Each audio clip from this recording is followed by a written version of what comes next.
Bon matin mes rebelles, bienvenue dans ce 4e live de la semaine. On est jeudi. Je me présente Caroline Roy, la coach rebelle. Je vous souhaite la bienvenue dans ce direct sur Facebook, sur la page de la coach rebelle. Bienvenue et bon matin ou bon début d'après-midi à vous tous. Donc je vous laisse vous connecter. On va poursuivre et terminer sur le sujet de la semaine qui était comment moi je réagis à mon environnement. Est-ce que je suis plus sauveur, persécuteur, plus victime? Donc, on a passé au travers ces 3 positions. Je vous disais que le cerveau ne fait pas la différence entre la réalité et la fiction. Et ça, vous le savez parce que vous le vivez au quotidien depuis des années. Oui, oui. Quand tu es en train de t'imaginer qu'il y a des mammouths dans ton salon, quand tu es en train de t'imaginer les scénarios de catastrophe, tu sais, quand tu passes tes pensées, puis que tu es en train de te projeter dans le futur, puis que tu vois, t'anticipes, hein? T'anticipes les choses, tu te demandes qu'est-ce qui peut arriver, et tu es en train de te créer un scénario, ben tu es en train de faire ça. Est-ce que la réalité est en train de se passer présentement, du scénario puis du film que tu es en train de faire? Ben non. Il est juste dans ta tête. Hein? Ça existe juste ici, cela, là. Ce film-là que tu es en train de te passer, il existe juste dans ta tête. Mais pourtant, ton corps réagit comme si c'était vrai. Tu sais, quand tu as peur, là, puis que tu te mets à penser que...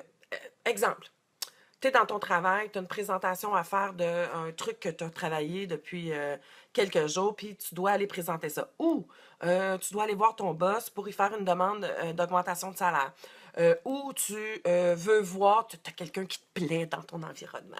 Il y a une belle personne autour de toi que tu apprécies, et que cette personne-là, tu veux lui dire. Tu veux lui dire qu'elle te plaît, que tu aimerais peut-être aller faire une sortie avec elle.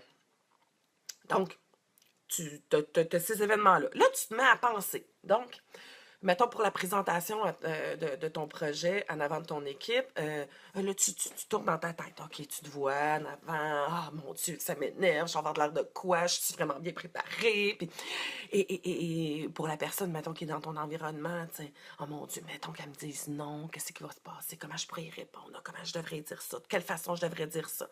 Donc, tu crées ça dans ta tête, un scénario. Et ton corps réagit. Pendant que tu es en train de t'imaginer en train de faire ta présentation, tu te vois dans la pièce, tu vois les gens, tu vois les réactions qui sont autour de toi. Et là, ton cœur se met à battre plus vite. Oh, là, tu vois, tu deviens les mains plus moites. Puis, et là, tu deviens la mâchoire qui te barre. Puis peut-être que tu as des frissons. Puis ton corps a des réactions physiques, mon rebelle. Tu as déjà vécu ça, là. Je te parle pas de quelque chose d'inventé, là. Est-ce que tu as déjà vécu ça? Envoie-moi un petit homme pouce si tu as déjà vécu ça. Si tu as déjà ressenti, juste parce que tu te dis dans ta tête, ce que tu es en train de t'imaginer qui se passe dans ta tête, tu le crées. Et voilà. OK, ça vous est arrivé, vous autres aussi. Je suis pas tout seul, là, qui est de même. À ce moment-là, tu es en train de réaliser, puis c'est ce que je te réalise ce matin. Ce que tu te dis, ce que ton cerveau crée à ce moment-là, est-ce que c'est la réalité? Non, c'est une fiction. Tu es en train de lui faire passer un film. Mais ton corps ne fait pas la différence. Eh non. Non, non, non. Il ne fait pas du tout la différence. Parce qu'il réagit comme si c'était vrai. Donc, maintenant que tu as la preuve que le cerveau ne fait pas la différence entre la réalité et la fiction, je veux que tu prennes conscience à quel point tu as du pouvoir. Eh oui. Pas quand tu te fais un scénario de merde, là. Tu sais, quand tu es en train de t'imaginer le pire des choses qui peuvent t'arriver dans la vie. Je veux juste que tu prennes conscience ce matin que toi, que tu as la possibilité de te créer un film et de réagir en fonction de ce film-là. Il n'est pas réel, le film. Mais tu te sens mal. Et plus que tu te sens mal, plus que tu inventes des scénarios de catastrophe. Donc, ton corps puis ton cerveau s'envoie des messages en se disant « Oh! Mais c'est épouvantable ce qui est en train de se passer là. » Attends une minute, je suis en train de vous lire, là. Mais oui, c'est vrai. Alors, là, un coup qu'on réalise que ce que je me dis, puis ce que je me crée comme image, comme film, comme scénario dans ma tête, crée une réalité. Parce que ça crée une réalité, là. Mais ça ne vous tente pas de l'utiliser, mais pour vivre des belles affaires? Non? Hey, t'as un outil hyper puissant entre les mains, là. Le cerveau, là, ça pèse 2 kilos. Tout petit. Mais, mais c'est un outil extrêmement puissant, mes rebelles. Extrêmement puissant, qui peut te permettre de te mettre dans l'état que tu veux. C'est toi qui décides de comment tu te sens. Tu sais, quand je te dis que c'est toi qui décides, là, c'est vraiment toi qui décides. Il n'y a personne qui a la machine pour venir changer le computer que tu as dans la tête. Ben non, il y a juste toi. Et à partir du moment où ce que tu réalises que tu as la possibilité, imagine tout ce que tu peux créer. Imagine-toi en train de créer une situation où tu es en pleine confiance. Vois-toi, là! Parce que c'est toi qui décides de comment tu passes le film. Vous saviez que la visualisation puis la projection est utilisée par les grands athlètes olympiques? Eh oui. Avant un plongeon, avant une descente en ski, avant toute performance, les athlètes utilisent leur cerveau pour créer une réalité. Ben oui, parce que je venais de le savoir, là, vous avez la preuve, vrai de vrai, que quand je pense quelque chose, mon corps réagit de cette façon-là. Donc, si moi, je décide de comment je pense, je décide de comment je me sens. Claudie me dit, je pense que j'ai peur de me fermer. Ben oui, c'est sûr. Parce que plus que tu te dis que tu as peur, plus que tu te bloques. Mais c'est qui se le dit, ça? C'est pas une patente qu'on a pris de l'extérieur puis qu'on t'a mis dans la tête, Claudie. C'est toi, ça? C'est les dents. T'as quoi d'autre à perdre? OK, bon, j'ai peur, c'est beau. Là, je t'en ai d'avoir peur. Je décide de faire d'autres choses. C'est toi qui décides. Commencez donc à essayer ça aujourd'hui. D'imaginer du beau, d'imaginer des états d'être que tu auras envie de sentir. Tu as envie d'être bien. OK, projette. Comment je suis quand je suis bien? Imagine-toi. Imagine-toi. Crée ta réalité. Elle ne sera pas réelle là, là. Mais par contre, ce qu'elle va faire, c'est qu'elle va automatiquement créer d'autres choses dans ta tête. Elle va amener autre chose. Là, vous allez me dire, pourquoi qu'elle parle de ça? On est dans sauveur, persécuteur, victime. Parce que sauveur, persécuteur, victime, c'est des comportements. C'est des façons d'agir, hein, qui sont programmées, qui sont inconscientes. Là, vous devenez de plus en plus conscient. Bonjour Simon, bonjour qui est là? Bon matin Isabelle, qui s'est rajoutée. Peut-être qu'il y en a qui ont pensé que je n'ai pas remarqué. Mais vous vous êtes imaginé des choses. À un moment donné, quand vous étiez petit, vous avez enregistré certaines façons de faire et vous avez créé des comportements qui viennent pour faire face à la réalité. C'est bien beau, un coup qu'on est conscient de ça. Il y en a plusieurs qui me demandent, mais comment on fait pour se sortir de ça? Comment on arrête de faire ça? Mais il y a plusieurs façons d'arrêter de faire ça. De revenir dans le moment présent. Un coup que tu en es conscient, de te demander comment tu peux faire pour changer ça. Qu'est-ce que tu te dis dans ta tête pour arriver à ça? Ma paire de lunettes, elle voit quoi? Pourquoi qu'elle voit quelqu'un à sauver? Hein, on a un individu en avant de nous. Tu as une personne qui va voir que cette personne a besoin d'être sauvée. Tu as une autre personne qui va voir, qui va la voir, puis qui va trouver qu'elle se plaint, puis va avoir envie de la persécuter. Puis tu vas avoir une autre personne qui va brailler avec elle. Puis qui va se dire, ah oui, t'as bien raison, la vie c'est épouvantable, tu sais. Donc, on s'entend que c'est pas la personne qui crée ça à l'intérieur de toi. Je vous parlais, je pense, en début de semaine. C'est ça, en début de semaine, je te parlais que j'étais allée à Montréal la semaine passée. Oui, Valérie, tant qu'à faire des films, aussi bien faire des films puis qu'ils soient beaux. Ben oui. Ben c'est plus agréable. Puis je vous dis, vous allez créer quelque chose de différent dans votre corps. La semaine passée, j'étais allée à Montréal et j'ai vu des itinérants.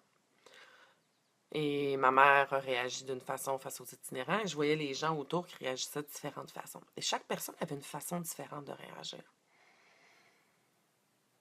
Selon quoi? Selon ça. C'est la paire de lunettes qui fait que tu réagis différemment. L'itinérant, il est couché à terre, là. Il était sous, il y avait les bouteilles, des grosses bouteilles de bière autour de lui. Il était couché à terre en plein après-midi. Fini, là. On avait tous une façon différente. Tous les gens qui étaient là puis qui passaient aux côtés, parce qu'on s'est assis à un moment donné, puis je regardais, j'observais comment les gens réagissaient. Et c'est là où de prendre conscience que ça, c'est ça qui crée ta façon de voir ta réalité. À partir du moment où ce que tu conscientises que c'est toi qui décides de comment tu la vois, la réalité, c'est là où ce que tu peux changer. Pourquoi je vois la réalité comme ça? En quoi c'est important? Tu vas me dire, ça n'a pas rapport, cette question-là, Karen? Oui, ça a très, très rapport.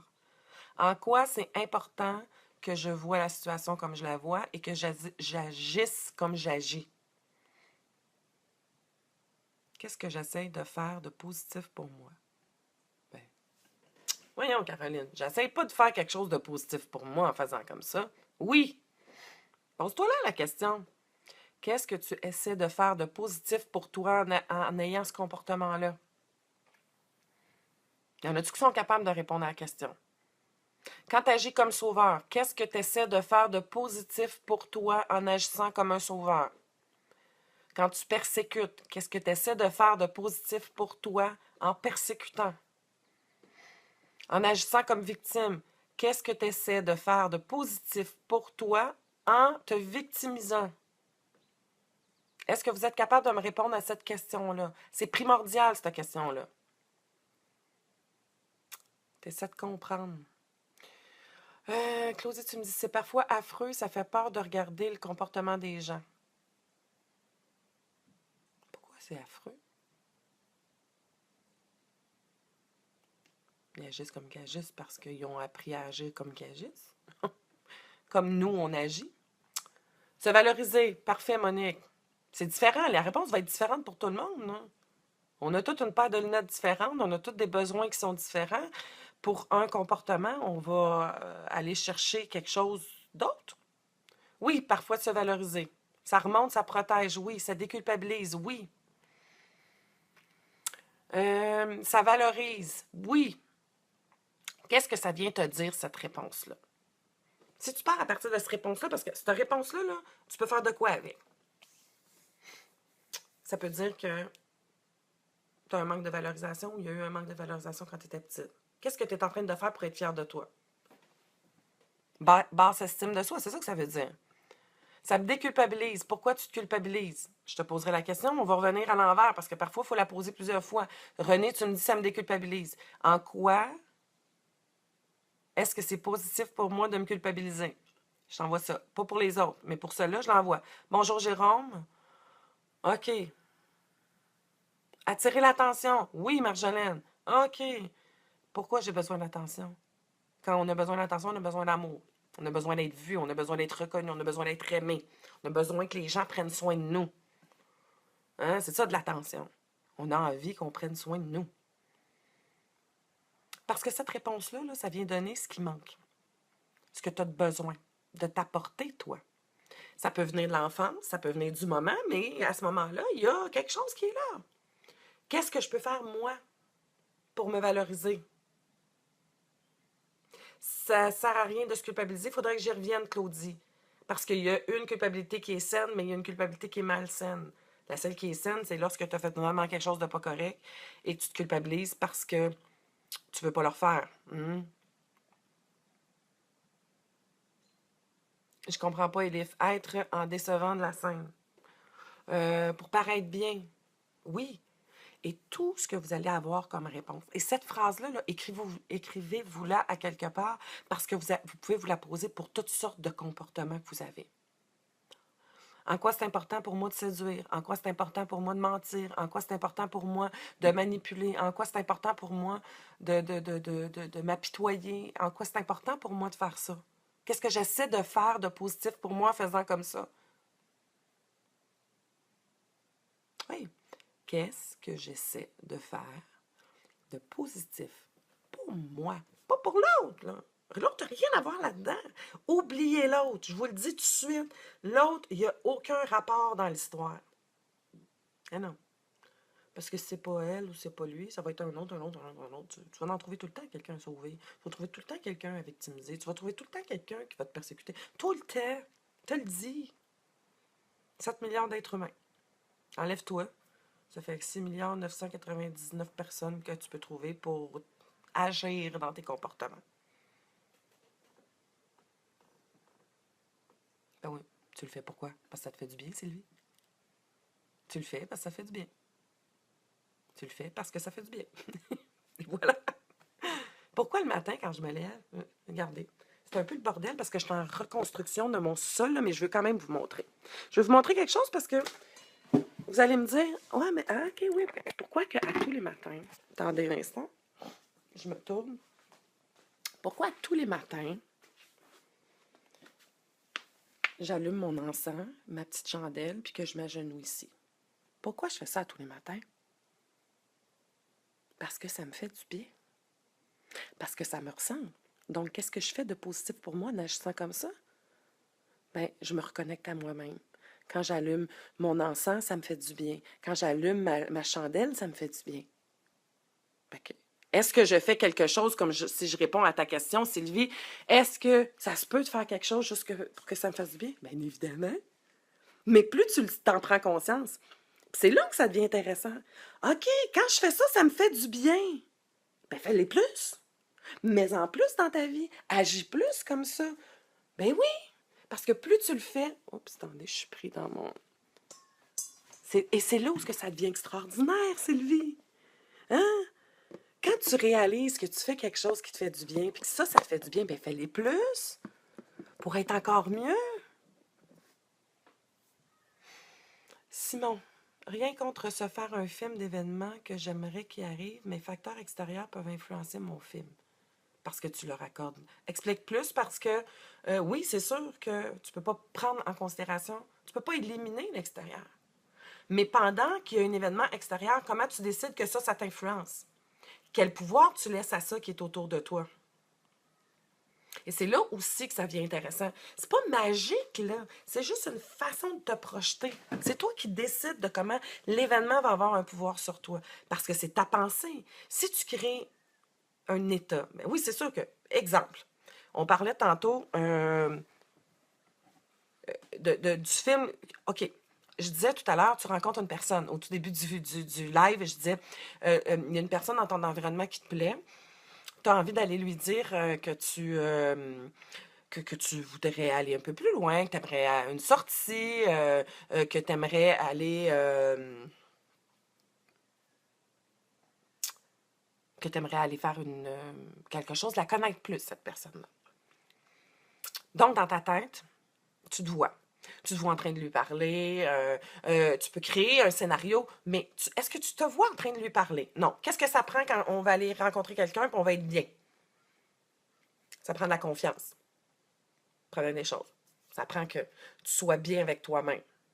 Ça prend que tu sois prête à gérer ce qui va se passer. Donc, tu peux créer aussi puis t'imaginer les situations, mais aller chercher à l'intérieur de toi ce bien-être-là pour arriver devant cette personne-là en étant bien. Pas en étant dans l'attente qu'elle dise oui. Parce que ça se peut que ça dise non, là. Et ça se peut que ça se passe mal. Hein? C'est pas une garantie que ça va se passer comme tu voudrais que ça se passe, là, se créer un film. C'est pas ça. Pas du tout. Où ce que je vous amène, puis c'est là où ce qu'on est dans la loi de l'attraction, la différence que je vous dis, que votre cerveau, dans quel état tu as envie d'être le plus souvent possible? Est-ce que tu es bien quand tu es en train de te créer un scénario de catastrophe? Ben non. Il n'y a personne qui est bien là-dedans. Alors pourquoi tu te fais ça? Si ça ne te fait pas du bien, pourquoi tu le fais? Arrête ça, puis crée autre chose. Vois-toi dans d'autres situations. Imagine-toi dans d'autres scénarios. Crée autre chose dans ta tête. Change le discours, change le film, change la cassette. Tu n'y arrives pas? Ah ben là, ben, il faut travailler plus loin. Il faut aller plus loin. Mais oui, tout à fait, l'environnement a un impact. Hein? E plus R égale R. L'événement plus... Attendez. L'événement plus ma réaction crée le résultat. Il y a un plus entre les deux, là. L'événement plus ma réaction égale le résultat. L'événement plus ma réaction va égaler le résultat. Mais moi, je n'ai pas de pouvoir ici. Mais j'ai du pouvoir là. Dans le but d'avoir un résultat qui me tente. C'est où que tu as du pouvoir? Là. Si, non. Là, oui. Donc, mais oui, l'événement a un impact sur le résultat de ta vie. Mais d'un même événement, pourquoi qu'il y a des gens qui ont des résultats différents? Un même événement. Qu'est-ce qui fait que des gens ont des résultats différents? Tu vas avoir ta présentation à faire à ton boulot. Ça se passe pas bien. Il y a un de tes collègues qui t'ostine puis qui te met des bâtons des roues tout le long de ta présentation. L'événement. Tu vas retourner dans ton bureau. Tu vas en avoir qui vont tellement avoir honte puis vont se sentir tellement mal qu'ils vont lâcher leur job. T'en as d'autres qui rentreront pas pendant une semaine. Ou dans 2 jours, ils vont être malades et ne rentreront pas travailler. Puis tu vas avoir des gens qui, au contraire, vont essayer de voir qu'est-ce qui s'est passé là, qui vont se regarder, qui vont voir qu'ils ont fait tout ce qu'il fallait pour que ça y aille bien et qui vont corriger les choses qu'il y avait à corriger parce qu'ils vont être revenus à eux. Est-ce que ça coupe pour tout le monde? Il y a quelqu'un qui me dit que ça coupe, là. Mais est-ce que vous m'entendez tous? Peut-être m'envoyer juste un petit homme pouce parce que quelqu'un... Parfois, ça coupe chez vous. Ça peut être la connexion aussi. C'est pas nécessairement que ça coupe pour tout le monde. Donc, voilà. Donc, la question que je vous amène puis que je vous invite vraiment à prendre conscience... Attendez, j'essayais de regarder... Qu'est-ce que j'essaie de faire pour moi de positif? Ce petit bout-là est important. En agissant comme j'agis. Et cette question-là, là, elle peut parfois vous rentrer dedans. Je vous dis tout de suite. Parce que des fois, certains comportements, on n'a pas l'impression de faire quelque chose de positif pour nous-mêmes. Quand je travaillais en dépendance et que je disais à une personne qui rentrait chez nous, au centre de thérapie que j'ai fondé et que j'ai créé, quand ces personnes-là rentraient au centre et que je leur posais la question, en consommant comme tu consommais, qu'est-ce que tu essayais de faire de positif pour toi? La première chose qu'ils me répondaient, c'était quoi? Ben voyons donc, j'essayais de pas rien faire de positif pour moi. Ma vie, c'est de la merde. J'ai tout perdu. Ma blonde m'a laissé. J'ai perdu ma job. Je me retrouve dans la rue. Positif. C'est qu'il y a du positif là-dedans. Ah, mais oui, il y avait quelque chose de positif. La consommation permettait quelque chose de positif dans sa vie, à elle, à lui, au même titre que vous autres. Qu'est-ce que tu essaies de faire de positif? Puis là, quand on parle de ça, quand on parle de ce comportement-là, c'est intéressant de regarder les comportements qui te limitent, puis que tu répètes, puis que tu répètes, puis que tu répètes, puis qui te nuisent, puis que tu n'as plus envie d'avoir. Ah, on ne se pose pas des questions pour 106 000 affaires dans une journée, là. Vous allez capoter, là. Hein? On prend toujours en considération que tu as un comportement qui est répétitif, puis que tu n'aimes pas ce comportement-là, puis que tu souffres dans ce comportement-là. Celui qui gueule tout le temps, là, qui est tout le temps en train de se chicaner avec son conjoint ou sa conjointe, là, puis qui fait peur à ses enfants, qui fait peur à sa blonde, on s'entend-tu qu'il serait important qu'il se questionne? Qu'il serait temps qu'il se pose la question? Voyons non, qu'est-ce que j'essaie de faire de positif pour moi en agissant de même? Ça n'a pas de l'air positif, hein? Non, ça n'a pas de l'air positif.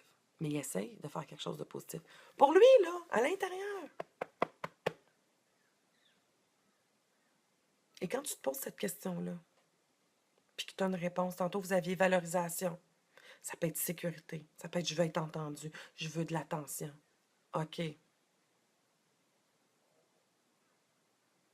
Les dépendances pour combler un manque sont rarement positives. Ben oui, ils sont positives. Pendant que tu es en train de faire ça, ça vient quoi? Anesthésier la douleur. C'est ça que tu essaies de faire de positif. Ne plus ressentir.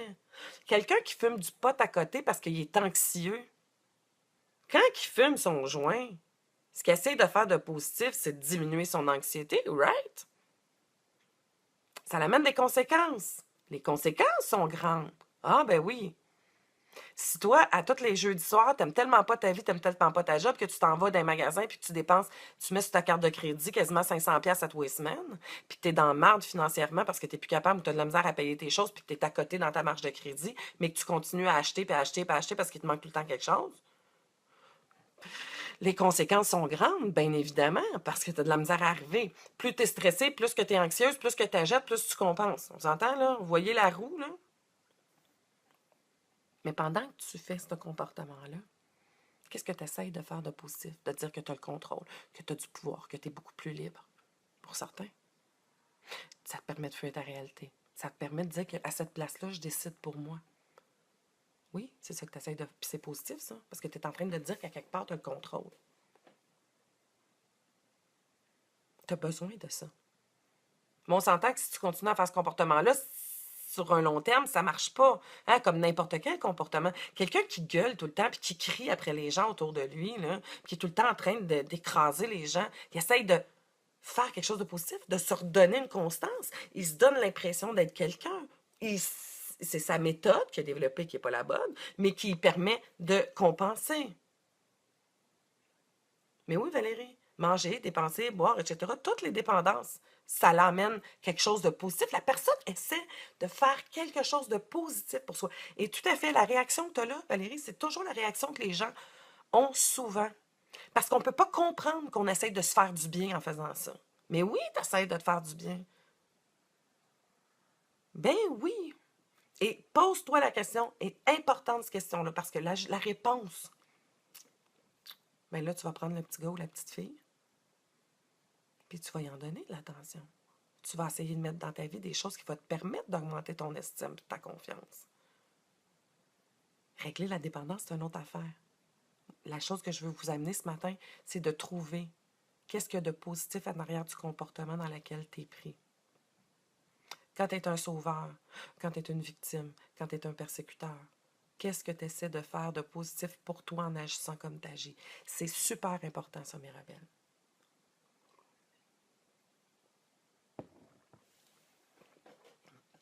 Vous avez là, pardon, un début de réponse. Vous augmentez plus loin le niveau de conscience. Maintenant que je sais que j'agis comme ça, je vais peut-être comprendre pourquoi je continue à agir comme ça. Un coup que je comprends pourquoi j'agis comme ça, qu'est-ce que je peux changer puis qu'est-ce que je peux faire? Et c'est là où ça va s'ouvrir. Good. C'est ce qui termine notre 4e live de la semaine, mes beaux rebelles. Je voulais vous dire merci. Avez-vous vu mon nouveau logo? Je suis tellement contente. Là. Je suis vraiment fière du résultat. Comme ça, j'aimerais ça que vous me dites qu'est-ce que vous voyez dans ce logo-là. Je trouverais ça intéressant de voir votre perception. Quand vous le regardez, le logo, qu'est-ce que vous percevez? Quel élément vous voyez dans ce logo-là? Parce qu'il est rempli de plein de choses. Fait que vous pouvez m'écrire ça dessous le logo que j'ai posté sur la page hier. Et je suis vraiment, vraiment contente. Merci d'être là. Merci d'avoir passé la semaine avec moi dans ces lives extraordinaires. J'adore ça.